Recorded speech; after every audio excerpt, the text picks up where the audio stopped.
suspend toutes les promesses divines. Toutes les promesses que l'Éternel avait eu à te faire, il a eu cela 40 ans, 20 ans, 10 ans, 2 mois, 1 semaine ou un jour. J'ai foi qu'à partir de ce jour, le 9e mois de l'année, ces promesses arriveront à leur accomplissement dans ta vie. Pour ceux qui vont attraper le Amen seulement. Et on va ici à Zamboueton. T'aimes l'orgueil.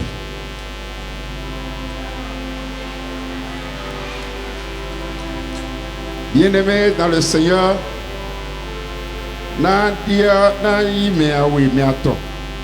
Bon, les orgueil, le français, bien, et l'anti, menami.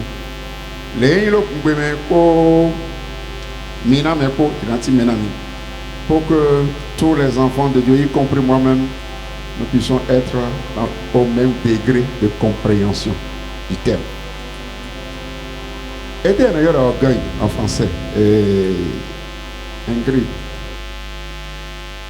L'orgueil, d'après moi, c'est celui qui a l'absence de l'humilité. Ma fille, je valide aussi. Une des réponses, je valide ça aussi. L'absence d'humilité. Oui, je valide, j'accepte. Et s'il y a autre manière encore de définir ça, je un professeur de français aussi ici, professeur de français au Nigeria, dans lui donner aussi la parole. L'orgueil. L'orgueil, c'est le fait de se voir au-dessus de tout. Ouais, j'accepte. Bon, allons en goût. Ogoyi. Amina. Mais là, dans le Yoruba, mais ma fille, moi, défend papa. Professeur Yoruba, mais ma fille, moi, Yoruba, Amina. Ogoyi, ton head. Nous pouvons. T'avais ta famille. À Yoruba. Beragaju. Beragaju, ya. Équateur, faut Jésus Christ.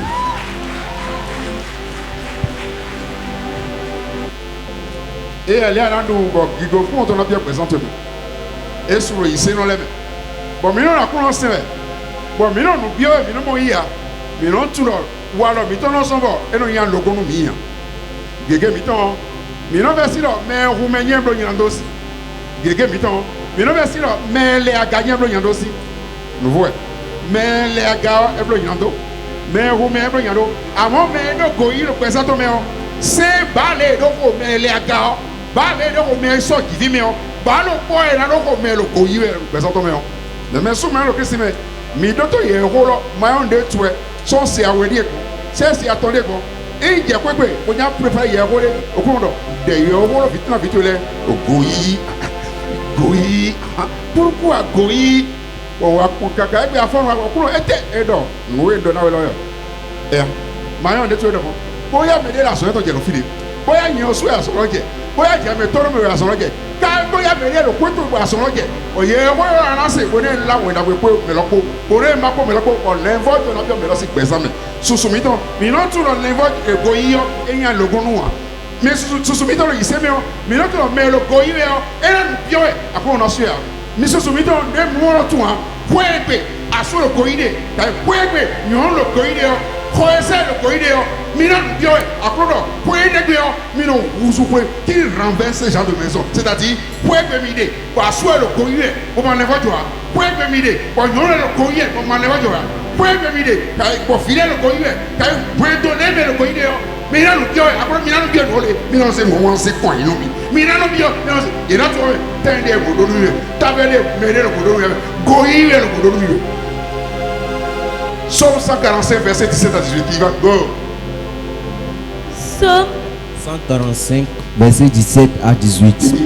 L'Éternel est juste dans toutes ses voies et miséricordieux dans toutes ses œuvres. L'Éternel est près de tous ceux qui l'invoquent. Et tous ceux qui l'invoquent avec sincérité. L'Éternel est près de tous ceux qui l'invoquent. Et ceux qui l'invoquent avec sincérité, c'est-à-dire ceux qui l'invoquent avec crainte de Dieu. Vas-y. Il accomplit les désirs de ceux qui le craignent. L'Éternel accomplit les désirs de ceux qui le craignent. Il entend leurs cris. et il les sauve. Asia. Mais non, les voitures le présentent même. Mais non, c'est dit nous mao. Mais ils vont nous mao, ils vont nous. Mais non, le reçoit. Après on vient en suer. Parce que quoi? Et nous menacer oui. Oui, God. Et donc c'est dit nous mao. Parce qu'il y a la crainte de Dieu. Bien que pécheur, l'Éternel dit qu'il ira le sauver. Vas-y. L'Éternel garde tous ceux qui l'aiment. Ah. Mais ils vont nous accrocher nous. Bon, mais on va le tomber. Après on vient en suer. On va nous mener. Et il détruit tous les méchants. Et détruit Tous les méchants. En gros, alors on fait. Comme Gameyo, Dodono vas-y. Dodono we okruno to aliho eton le koji. Nous pouvons. Dagbeno to azan eton le komi. Okruno na dendo yeheto. Okruno ma dendo yeheto akwado yuro eledegba. Ah bon, parce que ok. Okruno ma dendo yeheto akwado yuro elegba. Jésus n'a pas osé. Eti to yake yeheto akwado yuro eleton. To nukome. Donc nous pouvons. Ena so hen ojro yeton. Ena so hen ojro yeke dibusi leton she. Ena se akwa yeton ga. C'est à quoi, mais donc pour ici Dieu est ton l'air, c'est à quoi est ton. Kona sa wule ye gan. Et la minaison est quand. Il y a le boudé du bawe. Il y a le fonçon coubawe. Il y a l'alléluia bawe. On est pour le titre, mais on. Après on voit la vie, le gars de Bézia pour le titre. Well, bio n'est pas jamais.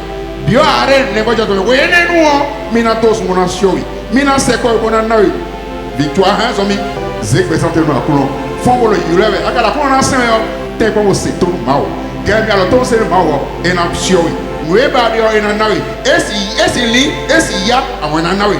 À mort, ben le bicuna c'est tout mao. Bon, nous est mao. Ben le voilà pour un anaï. Et là, ça va nous est barré en anaï. Et les gens nous aiment. Et là, nous t'es. Le vrai bien les voix aussi à l'ennemi. Ouais. Pour tout le monde. Allez dans le livre de Psaume. Psaume 37, verset 5 qui dit. Recommande ton sort à l'Éternel. Remets ton sort à l'Éternel. On n'a pas dit de remettre ton sort à un serviteur de Dieu. On n'a pas dit de remettre ton avenir, ton sort à un pasteur ou un frère. Non. Remets ton sort à Yeshua. Remets ton sort au roi de Silo. Remets ton sort à Jésus-Christ de Nazareth. Remets ton sort à Emmanuel.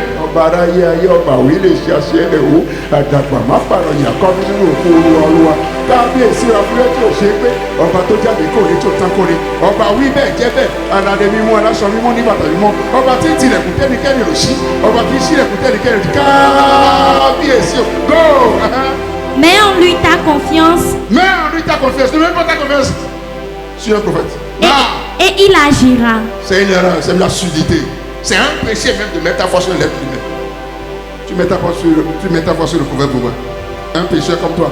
Non. Mets ta foi sur la sainteté. Il n'a jamais connu le péché. Mais il a vaincu la mort. Maintenant, ça va? Jo alitowe to alo okruno tome.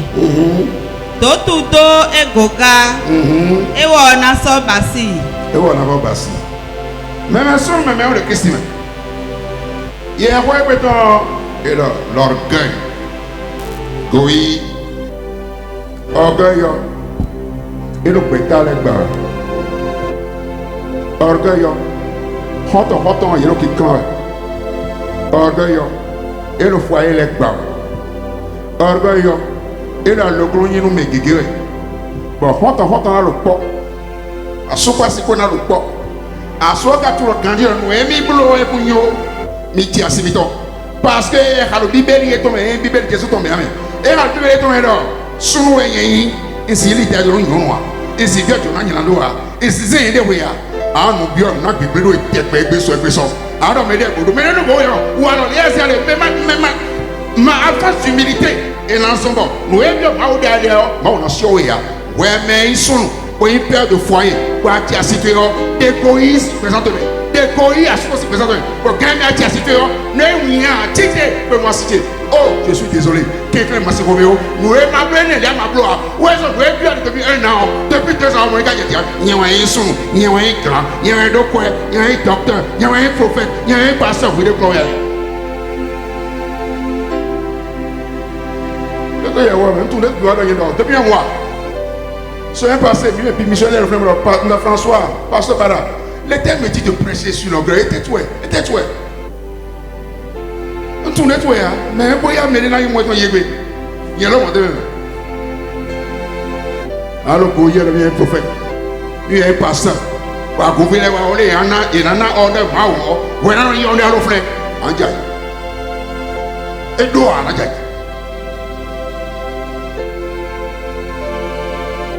gana lo mawo so wa gouverner se belo e kuse oluwa o wena oui e kuse oluwa wo yo oluwa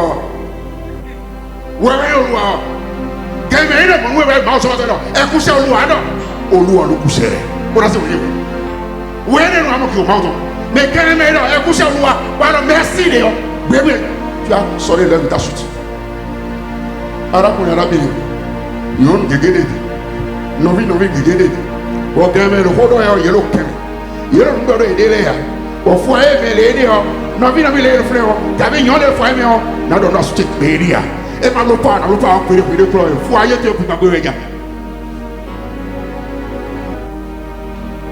na bien pele na tala ni pele alo tala ni ganya tala ni o ma be kire ko bolo ko yue ko o dia fo yise le to o de mere se mo ko to wa ko bi woto na je ko ni ji amona na le pele ya na ko to pele ya na tala le pele ya lo mi bro e ganya ma ki ko to a bolo ma se we de we ya ganya ya ko nse ko to alo ko to mo e fo e to la ba kan de de aro me no mo ya me ko yi le ko sa to me ba ba na dia fo humilité to wo so fo e de ba e na no mo ya o yisero le yasu ya lo ko yime mi no mo mi fra do wa mi se we no mi ame kebe wa church yo e de la ko wen bo na church bo me ji en ko le o passe ile do ko yo mi ya to le ko le yana de ese bo na se a convie do ko blo ni na to me ya se wa no ko me wa do ka ni ko do eye mo wa bungo ku pourquoi vous donnez l'importance à la chair pourquoi vous donnez ko yime we binu na na we exemple à ton enne do to bon, moi, le problème est pour le goyer. Donc, tout monsieur grandit. Quand lui vient, dans l'homme, il n'y a pas de tu es béni. Dans l'homme, il n'y a pas de malheur, il gourmet. Quand il y a un gourmet, il y a un gourmet. Quand il y a un gourmet, il y a un gourmet. T'as vu?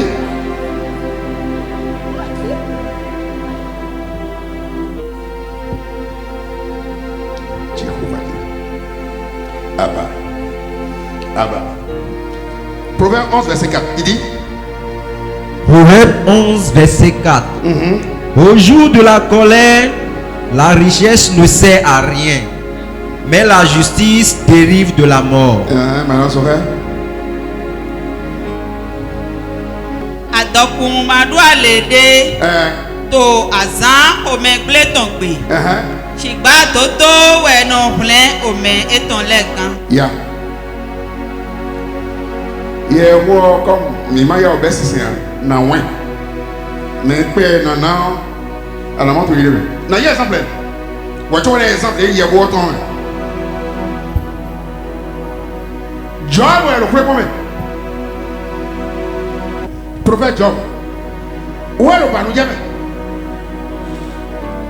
Bo le lo ya ji we wo kwe pon kon le mo yo. E do holopo, e do ko yi holopo.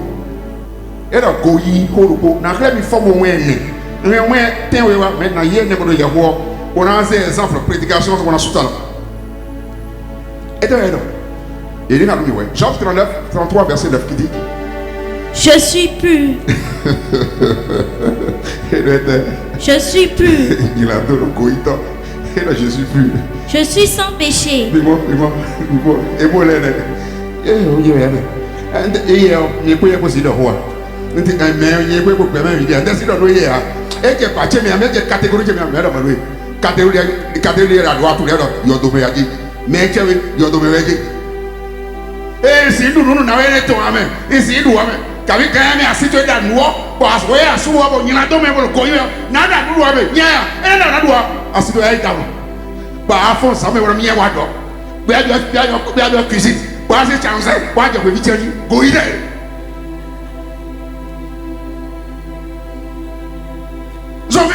Je suis pur. Alors,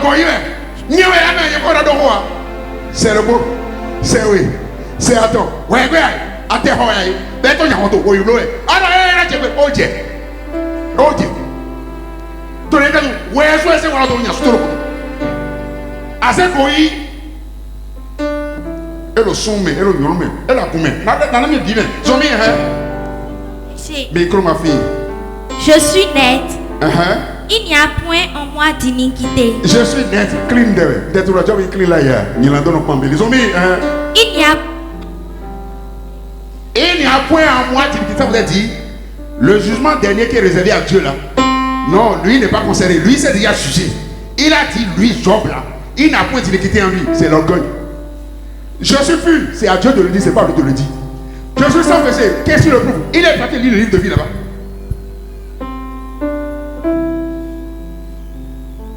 Mais il sait que je suis sans péché. Seul Jésus peut le dire. J'ai observé ton cahier, tu es sans péché. Mais l'homme ne peut pas dire à son niveau. Non, mais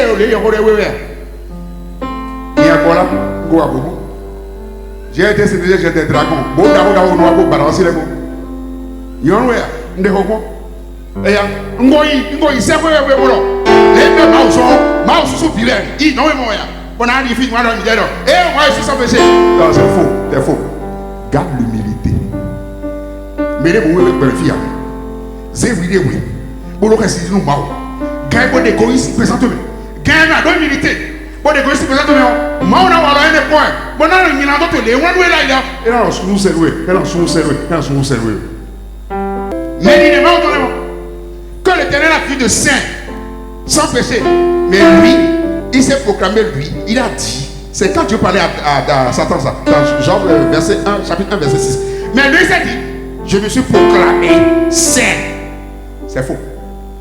C'est un acte d'orgueil. C'est un comportement d'orgueil. Non, les gars. Les cas, il met les Luc 18, verset 11, qui dit allez-y, go. Luc 18, verset 11. Qui dit? Le pharisien debout priait ainsi en lui-même. Oh Dieu, je te rends grâce de ce que je ne suis pas comme le reste des hommes qui sont ravisseurs, injustes, adultères ou même comme ceux publicains. Verset 12. C'est bon. Madame Sauveur. Fallait sinon sortir pour des hauts, pour aider mes, pour les domons. Jiwe yewe. Yeto penawe. Na nye matindi pipoto beto le tongba. Goito. Alosro na meto le. Mawanu bono. Ayodeto. Kavi yedodi. Tokwe chanto hegba. Bien aimé dans le Seigneur. Il est même peu au church. Il est peu là bas nous. Bon. Pero de wero de. Nye akuno.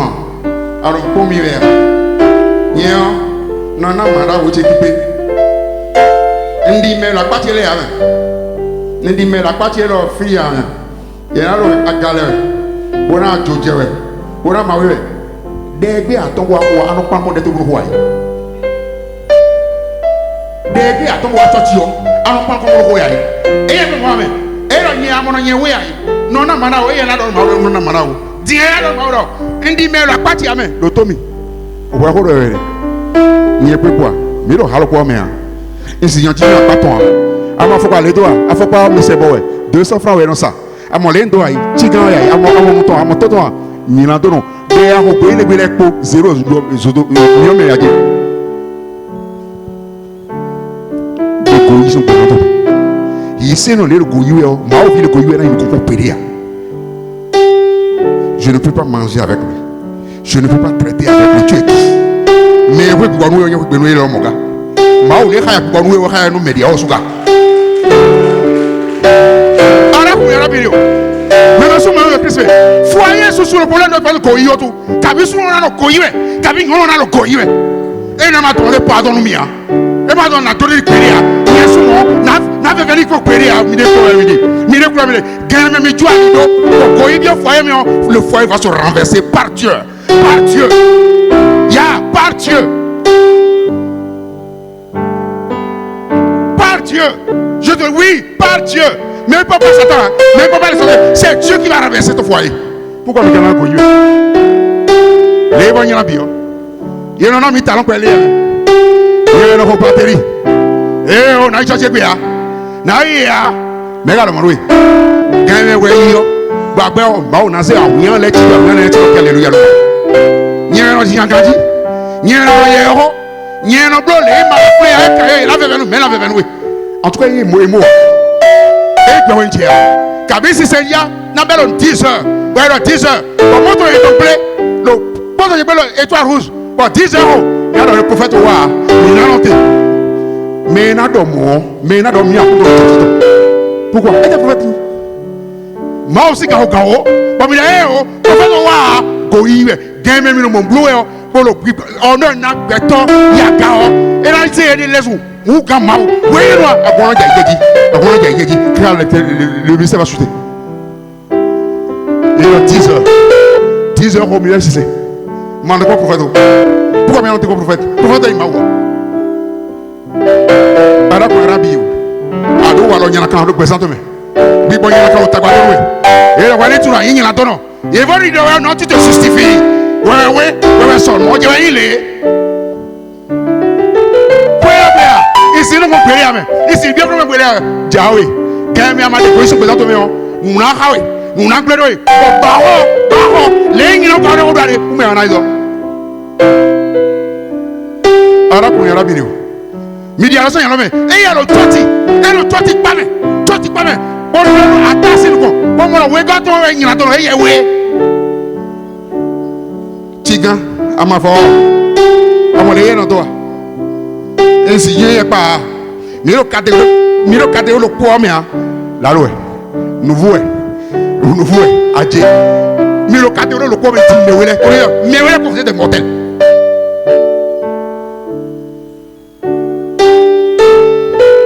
Oui, mais qui m'a vendu tout, hein? Gagne mes goyis, le présente, mais. Moi, ma laissé présente, mais. Alors, nous bien, on a sauvé. Alors, mais l'Éternel résiste aux orgueilleux. Enfin, mais oui, bon, il faut y avoir. Il y a des décisions. Donc, on est l'écho. Troisième exemple.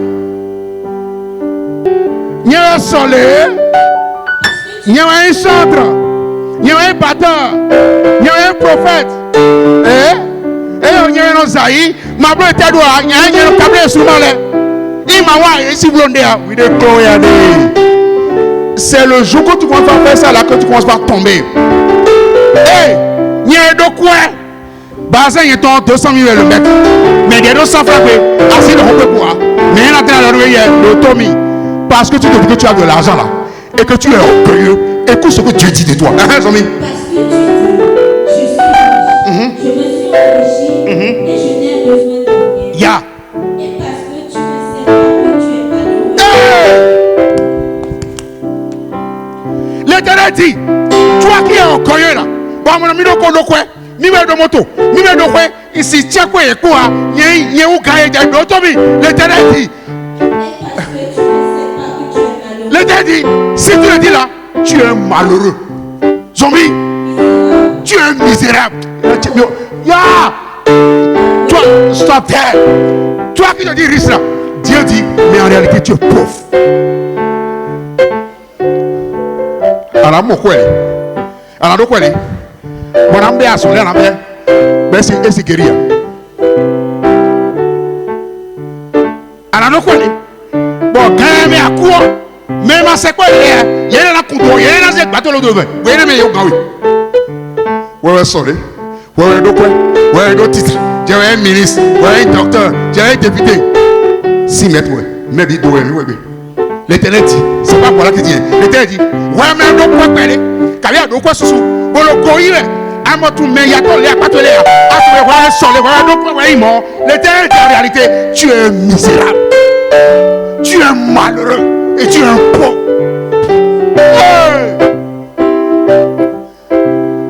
Mais non, mon 2000 francs combien? Et mon 100 000 francs. Ouais, mon yon les frères. Oui.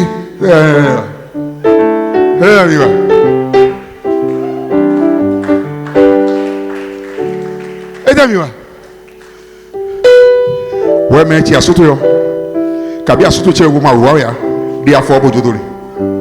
Et le gbe million quand ya belo tani. Dès qu'ils sont présentés. Parce que bras de fer les bras de yo, faut aller trouver l'anglais et tu seras que la seule personne à pleurer après. Ici non. Et non ça voilà. Goya. Et non do merese oui. Bon nous bien ma ouais. Ouais non ma no ba jono me ne. Et ça me ko. Parce que tu dis, je suis riche. Je suis riche. Et je n'ai besoin de rien. Parce que tu ne sais pas que tu es malheureux. 1, 2, 3. Quoi, il est quoi, nous vivons mi-temps. Eh, nous vivons. Attends, aveugle, nous comptons. Eh, quoi? Eh, nu. Attends, mais regardez. Voilà, donc, quoi, pour le coïr. Bon, on a mis de passer. Eh, mais on va faire ça. Il faut pas crocodile. Et ça y est, 1 million. Eh, mais regardez. Du loco, mais. Proverbe 29, verset 23. 29, verset 23. L'orgueil d'un homme l'abaisse. Merci à moi. L'orgueil d'un homme l'abaisse. Mais celui qui est humble d'esprit obtient la gloire. Verset la coïne, on verset la gavette. Madame Souvert. Ça clappe, tonton. Ouais, Nancy, d'autres.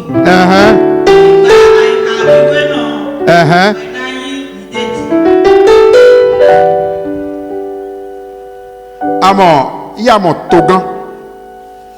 Mais il y a des togan à mon bétoré.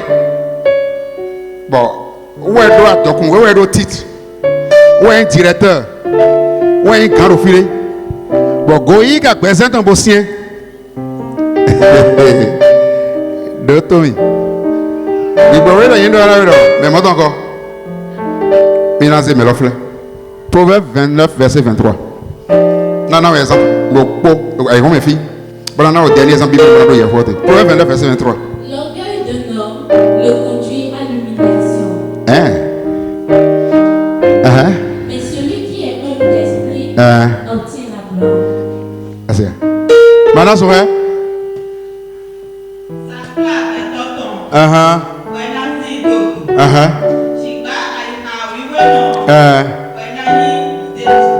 Il a eu ça le tchotchi. Et au passé, il m'a assis le tchotchi. Alors, ça, il y a d'autres les déconner. Ouais, soleil. Assis, nous pouvons le poids. Filer à convier les non, si tu peux le poids. À notre table, on tombe. D'ailleurs, il y a un professeur d'université de Poitiers. Il y en a. Professeur d'université même, reconnu, mais bitu. Mais les gens ont dit. Edouard Ti, d'accord, on dit, assez dit, on tire ça. Mais tu n'es pas bloqué. Ewa, bon, moi, gossiflin. Gamin, nous comptons, voilà. On t'a envoyé, à ti ça, un cas de, m'a dit, on peut me dire, et ne bien quoi, on l'a quoi, il y a tout le monde. Et tu briques l'eau, où est tombé? Doou, bon, non, t'es doou, bon, c'est le sommet, on a conduit tout. Mais le pôle, et non, il vient à bien inviter Gérard. Et Gérard, il boit, papa, j'ai pris le café avec lui. Mais le café pour même. À Djadigo. Comme vous allez là. Ah bon, et là, à mon célèbre, on doit tout dire. C'est un azur, le roba bon, il augmente tout. Azama père, assistant pharmacienne. Boyeton vers 18h39 pour y déposer acide. Elle était de garde. Bonjour, chauffeur est dans blondé. Ouais, moto tchelo, commissariat central, commissariat d'où. Top pas top. Donc moi j'allais pour résoudre ce problème. Bon, il y a un temps. Mais le prophète Titon est dans un commissariat tantôt pendant que j'étais flingué. Ah, il y a déposé maman de garde. Bon, il y a été le 19h30. Ben, déposé acide. Bon, les quoi. Donc, les quoi. À 22h, il devait repartir, prendre son épouse et la ramener à la maison. Faut pas dormir. Et on fait 21h. Et il y a aussi un doji. Tout ce que je me dis, Et donc, c'est un deuxième. Salon est délai. Beaucoup plus de gens, beaucoup de gens. Et au 22h, assistant de Yuedi et décroché. 23h et décroché. Minuit, assistant. Ah, pour étaler, on va si dos c'est bien l'eau. Minuit, on a écouté. Oh, ya papa, étable. Et la fond, bon, on a comme 6h. Et il y a assistant. Et c'est 7h. Et nous disons, naïf, oui. Ben, donc, quelqu'un boit, oui. D'ailleurs, les gens qui ont mon dijon, boy magan, les ronds, à soi aussi là, il va au salon. D'autres, j'aime le goût, les goûts sont présents. J'aime le soleil, j'aime l'île, j'aime le soleil, cabi à l'office de pépé, au contenu, au foyer. Les gens qui ont pire, parce que Mimo tient qui peut là comme les gens, mais à un moment donné, il y a ton égbé, oui, à ton soleil, il y a rien à commander. Mais il y a ton égbé, il y a ma tour, parce que il y a de quoi sur les gars, mais il y a de quoi sur les gars. Parce que quoi, Gamia a humilié ton, au moment de ma dos, parce que il va humilier ton, mais on a ce qui veut ton présent à toi, on a né, on a ce qui est.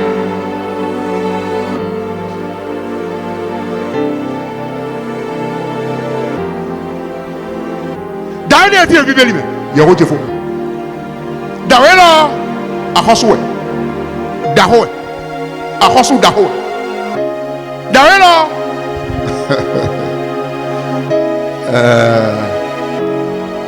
Ministère Géméon, préparez ça. Avec des apôtres. Ministère Géméon, il y a un peu de beaucoup. Bon, il y a un peu de beaucoup, mais on a bon. Bon, mais on a bon, il y a des gens. Mais le ministre de Dieu, le ministre prophète Agbola. Mina yo prophète Agbola, ma on est à Mississa, vers nos frontières. Mina yo, on passe au confrère. Ah, nous devons laisser faire. Et le gros midère, et le gros midère fidien. Milo de haut mais au cou. Oh Jésus m'a dit, Dieu mido. Mina mon ouiane, mi obligé voilà yo prophète Agbola c'est roya. Eh, vous dites le mido. Et le de haut. 5 minutes, 10 minutes, 20 minutes, 30 minutes. Passe aller de haut, mais tu gagnes, je teste son nom. Et quoi faire pourquoi vous beaucoup.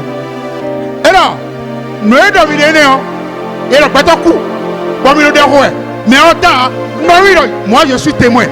Prophète Agbola, on est à ma 600 frontières. Mais non, mais il est. Diplôme de madame, il y a il est. Mais non, mais on est quand même. Mais il est pour être bien comme il y a. Alors je dis non. D'ailleurs, mais là, vous avez quoi? Mais vous avez quoi? Il y a il est. Bon, et ce téléphone est ton Jacob. Prophète, fiti adi. On a refilé. C'est quelqu'un qui a mon mien. N'est-ce pas quelqu'un boit. Et alors, non, brosse pas le tableau d'abord. Et voyez pour une heure du temps. Et alors, on dit, ok, Yahweh. Voyez, il y a un peu de boissy noir. Les gens bien trop, ils m'ont tourné. Mais on n'a pas. Passez-moi une Bible. Pas, il y a un pasteur et évangéliste, oui. Les gens bien ça, il m'a tourné, les gens bien Bible, ils ont dit, pasteur, les non, il m'a dit, voilà, c'est ma Bible. Et il y a le goût, il m'a fait. À titre de quoi au moins, bon, belle humiliation, et tout ça, gagné, mais, pour me dire, ouais, mais dormi, il m'a eu à Bola. J'ai vu la Bible, elle est tout dit.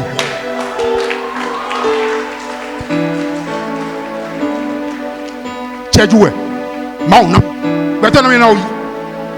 je prie tous les jours être humble. Mais ce n'est pas parce que je suis humble qu'il faut s'amuser avec moi.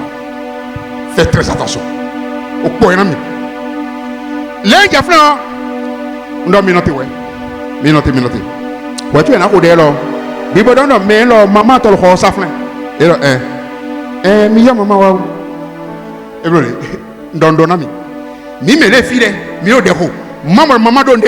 Miyo maman, vite, c'est la vite là-bas.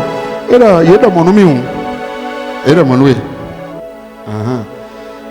Quoi t'es habillé tchakiwo, baiser 5 000 oui.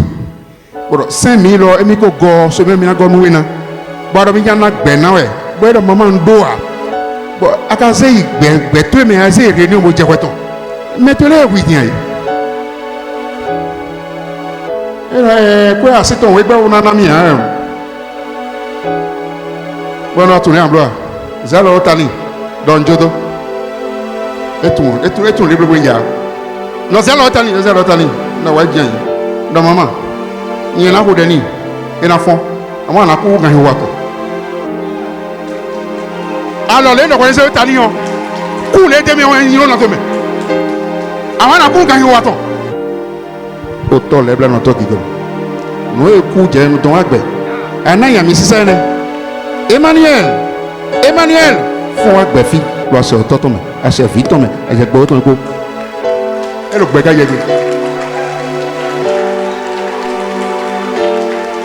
Mio, faut programme. Où est passé les yom yadi nous passer de là. Ah moi, tu vois comment Dieu est. Prophète Abraham n'était pas ici. Boire le goyé. Mais faut tu dire on est à Missi ça il faut tu aller. Ouais, voir un bébé rigoler. Ani on demande pour bien Missi donc. A hosuwe lo. Et donc quand on les voit un peu bon. Bon, quand on les amoro, et on gami. Bon, et bobo wa content. Les wa content. Et la hosu. Quelqu'un joko. Asia. Mais tout là au gami. Merci Romeo. Mais a demandé pardon oui. Bitu les lois. Tellement puissant que d'abord. Mais non ta foule mais les va boire contre l'homme. Mi jokwe. Quelqu'un me demandait pardon. Bon. Et là, il y a un soleil. Il y a un île. Bon. Tu viens de regarder. Nous bois. Eh, mais tu vas me rendre. Jiwe ya hodo. Mais nous bois. Bon, gars, ton serré. Même toi le goï. Oh, bah. Écoute. Au jiwe. Botomi. Foyer tu les agba le goï. Et na coup on a jiwe. Après ado pour le goï. Et na coup on a jiwe. Tu as un soleil. Et na coup au jiwe. L'invojo. Pour les quoi prendre. Nous ayons goï le présent. Mais pourquoi il y a pas encore. Mais il y a la somme. Mais il s'est aussi hier. Mais les gars peuvent vivre assis. Non, il s'est même mis au goï. Non, n'est pas que. Au cours de mina c'est mais on te jaillit. Et mais on te mina oui. Mais na jiwe. Malgré les monos. Parce que à ce vite mais parce que God. Amen. Glory to God. Jésus.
Jesus.